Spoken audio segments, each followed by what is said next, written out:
Hi, നിങ്ങളുടെ കുട്ടി സ്കൂളിൽ ഇംഗ്ലീഷ് പറയുന്ന സമയത്ത് മനസ്സിലാവാതിരിക്കുക, എഴുതാൻ വേണ്ടി പറ്റാതിരിക്കുക, അല്ലെങ്കിൽ കണക്ക് കൂട്ടുന്ന സമയത്ത് കുട്ടിക്ക് മനസ്സിലാവാതിരിക്കുക, ടീച്ചർമാർ എപ്പോഴും വഴക്ക് പറയുന്നൊരു കുട്ടിയാണ് നമ്മുടേതെങ്കിൽ നിങ്ങൾ തീർച്ചയായും പരിഗണിക്കേണ്ട ഒരു വിഷയം എന്ന് പറയുന്നത്, ഇപ്പോൾ നമ്മുടെ സ്കൂളിൽ ഒരു ജനറലൈസ്ഡ് വിദ്യാഭ്യാസമാണ് പോകുന്നത്, എല്ലാവരെയും ഒരുമിച്ച് കൊണ്ടുപോകുന്ന രീതിയാണ്. അപ്പോൾ ചില കുട്ടികൾ, ഇപ്പോൾ നമ്മുടെ കുട്ടികൾക്ക് അപ്പോൾ പറയുന്നത് പെട്ടെന്ന് മനസ്സിലാവണമെന്നില്ല.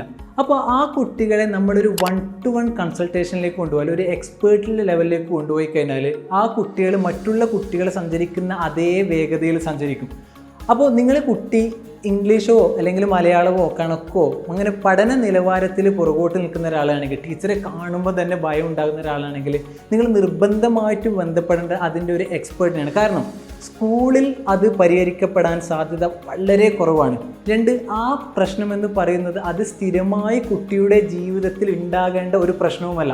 അപ്പോൾ നിങ്ങളൊരു എക്സ്പേർട്ടിനെ ബന്ധപ്പെട്ട് കഴിഞ്ഞാൽ, ഇപ്പോൾ ഞാൻ തന്നെ അടുത്തായിട്ട് ബന്ധപ്പെട്ട പരിചയപ്പെട്ട ഒരു ടീമാണ് ത്രൈവ് അക്കാഡമി എന്ന് പറയുന്നത്. അപ്പോൾ അവരുടെ ഡീറ്റെയിൽസ് എടുത്ത് നോക്കുന്ന സമയത്ത് ഇങ്ങനെയുള്ള ഒരുപാട് കുട്ടികളുടെ ജീവിതത്തിൽ അവർ ഉണ്ടാക്കിയിരുന്ന വലിയ തരത്തിലുള്ള വിപ്ലവമാണ്. അപ്പോൾ ഇങ്ങനെയുള്ള കുട്ടിയുടെ രക്ഷിതാവാൻ നിങ്ങൾ നിർബന്ധമായിട്ടും ബന്ധപ്പെടേണ്ട ഒരു ടീമാണ് ത്രൈവ് അക്കാഡമി എന്ന് പറയുന്നത്. വെറും 2-3 മാസം കൊണ്ട് തന്നെ അസാധ്യമാണെന്ന് കരുതുന്ന, നിങ്ങളുടെ ആ കുട്ടിയുടെ ജീവിതത്തിൽ ഇങ്ങനെയൊന്നും സംഭവിക്കൂല എന്ന് പോലും കരുതുന്ന വലിയ വിജയങ്ങൾ ആ കുട്ടികൾക്ക് നിങ്ങൾക്ക് നൽകാൻ വേണ്ടി പറ്റും. അങ്ങനെ നിങ്ങൾക്ക് ആ കുട്ടികൾക്ക് നൽകാൻ വേണ്ടി കഴിഞ്ഞാൽ മറ്റുള്ള കുട്ടിയുടെ തുടർന്നുള്ള ജീവിതം ആ മറ്റുള്ള കുട്ടികളെ പോലെ അതേ സ്പീഡിൽ, അതേ വേഗതയിൽ ആ കുട്ടിക്ക് അവരോടൊപ്പം സഞ്ചരിക്കാൻ വേണ്ടി കഴിയും. അപ്പോൾ നിങ്ങൾ അങ്ങനെയുള്ള കുട്ടിയുടെ രക്ഷിതാവാണെങ്കിൽ നിങ്ങൾ നിർബന്ധമായും ഇന്ന് തന്നെ ബന്ധപ്പെടുക. കാരണം ഇത് വൈകുന്തോറും കുട്ടിയുടെ മനസ്സിലേക്കും മറ്റുള്ള എല്ലാ കാര്യങ്ങളിലേക്കും ആ ബുദ്ധിമുട്ട് മുന്നോട്ടേക്ക് പോകും.